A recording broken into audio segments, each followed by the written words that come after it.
Usted está viendo Palabra de Mujer. Gracias por estar nuevamente con nosotros. Hoy tenemos a Ana Evelis Velasco Fuentes, quien es coordinadora de la Subcomisión de Femicidio del Sistema Nacional de Atención y Prevención de la Violencia contra las Mujeres y la Violencia Intrafamiliar. Y a Rodrigo Jiménez, quien es director de la Fundación Justicia y Género. Muchas gracias a los dos por acompañarnos en este programa de Palabra de Mujer. Nuestro programa de hoy se llama Femicidio, si no se cuenta, no cuenta. ¿Qué quiere decir eso? ¿Hay una forma de contar particular que nos permite contabilizar los femicidios de forma diferente? Claro. Cuenta, de acuerdo a una ley interna, la ley de penalización que castiga, que atribuye una pena a la muerte de las mujeres, cuenta solamente cuando la muerte se produce en una relación de pareja, sea una pareja matrimonial o una pareja de una unión de hecho, pero desconoce todas las muertes de mujeres por violencia contra la mujer, que es mucho más amplio. Se puede dar en espacios privados o se puede dar en espacios públicos, se puede dar en relaciones de pareja o en relaciones de exparejas, o se puede dar por desconocidos, por ataques sexuales, por ejemplo, en la comunidad, o afortunadamente no para nosotros, pero sí para todo el ámbito centroamericano donde se aplica el instrumento jurídico con el cual proponemos la nueva cuenta. Por ejemplo, las muertes de mujeres ocurridas a manos de agentes del Estado, como parte de represión política. Entonces, todas estas otras formas de contar la muerte de las mujeres quedan invisibilizadas cuando solamente contamos las muertes de mujeres por pareja, cuando es su pareja íntima y cuando es su pareja íntima masculina. Todas las otras muertes de mujeres quedan desconocidas para efectos de la estadística. Esto que nos trae como consecuencia, Maricel, por ejemplo, el año pasado, el año antepasado y el año pasado, tenemos un promedio de mujeres reportadas por la ley de penalización, mujeres muertas en relaciones de pareja, que oscilan entre 10 y 12 mujeres en un año. Cuando las muertes violentas, los homicidios dolosos de mujeres por razón de ser mujer, por razón de género, están alrededor de las 60 mujeres. Entonces, esas otras 40 o 50 mujeres que son víctimas de una violencia extrema, violencia por ser mujer, no son visibles cuando solo contamos la muerte por pareja. Rodrigo, la Fundación Justicia y Género que usted representa, ¿qué tiene que decirnos en relación con esa forma de contar y también con la definición de femicidio? Es que en realidad la ley de penalización de la violencia contra la mujer es una ley que no abarca verdaderamente la concepción del homicidio de mujeres establecidos en la Convención para prevenir, sancionar y erradicar la violencia contra la mujer de Belén do Pará. Esta ley del 2007 es una ley que ya en otros países ha venido evolucionando, como en México, El Salvador, Guatemala, y han ampliado las concepciones de homicidios de mujeres en el femicidio íntimo y el femicidio público. Costa Rica solo está contando, con base en esta ley, en el femicidio íntimo, que es el femicidio de pareja, que inclusive excluye las relaciones de noviazgo. Y en otros países de Centroamérica ya se está contando el femicidio público, el femicidio que se da con mutilación, con crueldad, por razones de misoginia, por odio, por relaciones de poder entre hombres y mujeres, pero ya en el ambiente público, no íntimo. Entonces me parece que este es un paso fundamental para empezar a pensar en una reforma jurídica, porque tenemos que empezar a contar en forma diferente los homicidios de mujeres y después cuestionarnos si nuestra legislación más bien se está quedando muy atrás. ¿El Instituto Nacional de las Mujeres en torno a ese tema, un cambio legislativo? Bueno, voy a tomar dos puntos, ¿verdad? Uno es que la Convención de Belén do Pará, a la que refiere Rodrigo, es una ley de la República. O sea, la convención fue ratificada por el Estado costarricense y fue ratificada en el proceso legislativo, en la Asamblea Legislativa, por tanto es una ley de acatamiento obligatorio. Y la Convención de Belén do Pará nos dice que la violencia en contra de las mujeres ocurre en otros ámbitos que no son necesariamente el ámbito de la pareja. Entonces, la Convención de Belén do Pará nos habla de la violencia que se da en el espacio privado, en la pareja actual o cuando existió una relación, porque en este momento lo único que penalizamos es la pareja actual. Los ex esposos, los ex convivientes que matan muy frecuentemente, ¿verdad? Dentro de la estadística, matan a sus ex esposas o ex compañeras, no están penalizados por la ley de penalización, sí por la normativa penal, pero no por la ley de penalización, que es específica para la violencia en contra de las mujeres y no de aplicación general. Entonces, Belén do Pará ya reconoce esto y es una ley de la República de acatamiento obligatorio. Desde allí, nosotras, desde el Instituto Nacional de las Mujeres, hemos conversado y hemos posicionado esto, hemos rescatado el rango jurídico que tiene esta norma, que tiene un rango superior a la otra ley, pero no está recogida en una ley propia nuestra, elaborada por nosotros. Ahora, con relación a la propuesta que hace Rodrigo, yo entraría en pánico si alguien me dijera que vamos a proponer en este momento una reforma a la ley de penalización. La ley de penalización estuvo casi 10 años de discusión en la Asamblea Legislativa, entró como una propuesta para realmente penalizar la violencia en contra de la mujer y terminó siendo una ley que penaliza la violencia doméstica. Todos los otros espacios de violencia en contra de las mujeres fueron eliminados en el proceso legislativo y en un proceso que ustedes recordarán, porque las anécdotas, ¿verdad? A mí, de las cosas que me impactaron como representante del Instituto Nacional de las Mujeres, recuerdo un diputado de la República, representante de nosotras y nosotros, allí en su curul diciendo, entonces uno como yo, que le arrea a la doña, soy un delincuente. O sea, cuando uno se encuentra en un proceso social, en una dinámica en la que todavía un representante del pueblo, por elección, en la Asamblea Legislativa, en un poder de la República, cuestiona si él puede ser criticado o puede ser penalizado por arrearle a su doña, entonces no estaríamos tendría mucho todavía sobresalto de pensar que vamos a someter nuevamente a un proceso legislativo a la ley. Creo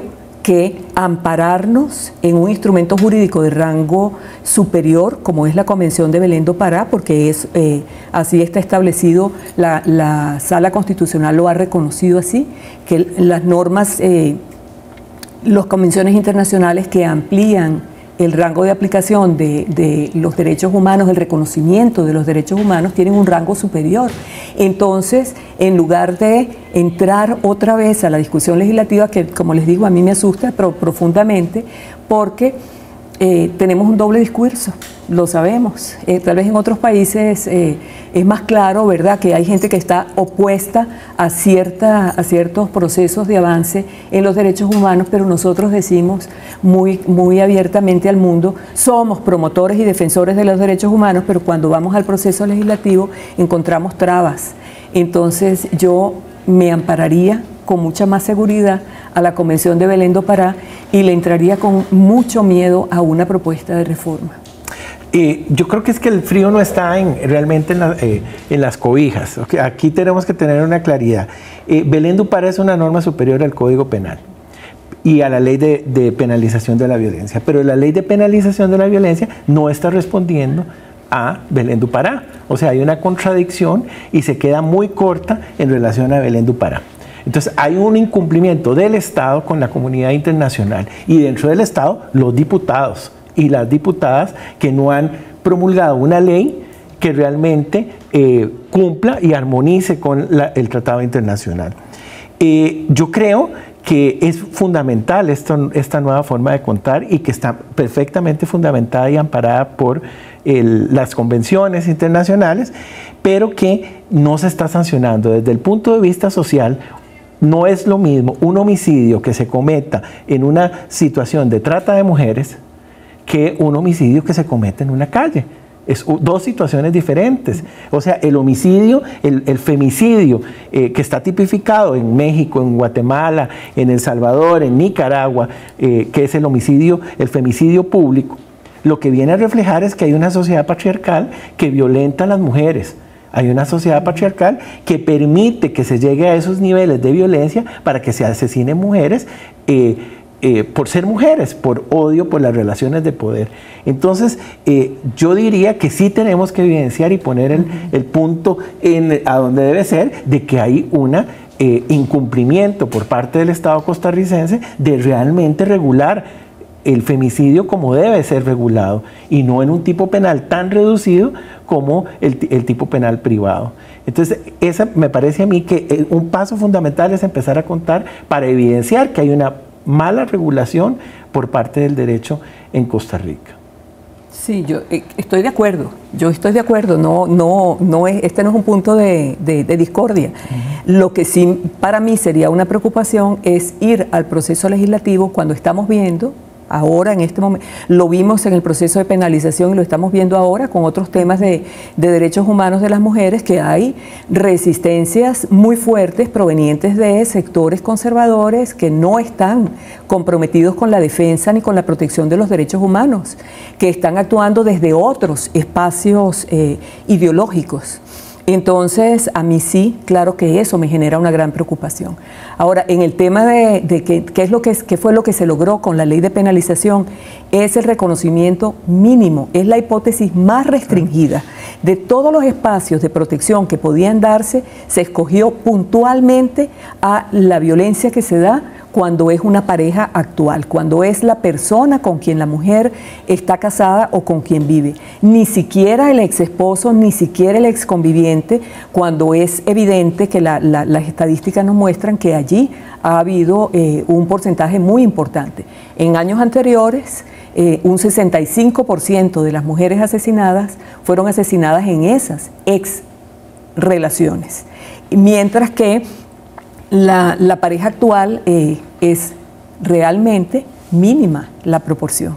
Entonces, lo que estamos reconociendo a través de la ley de penalización como una especificidad de violencia contra las mujeres por el solo hecho de ser mujer, lo hemos perdido en todos los otros espacios.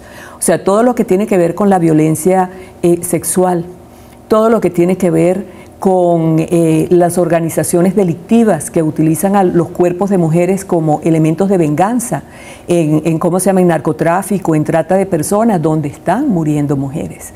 Esto no lo estamos reconociendo.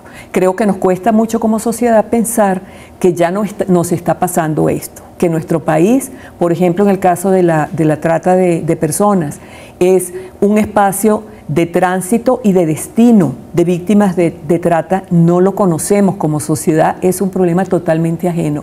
Creo que ahora, a raíz de una telenovela que están pasando en algún canal comercial, la gente ha comprendido de qué se trata el problema de la trata de personas.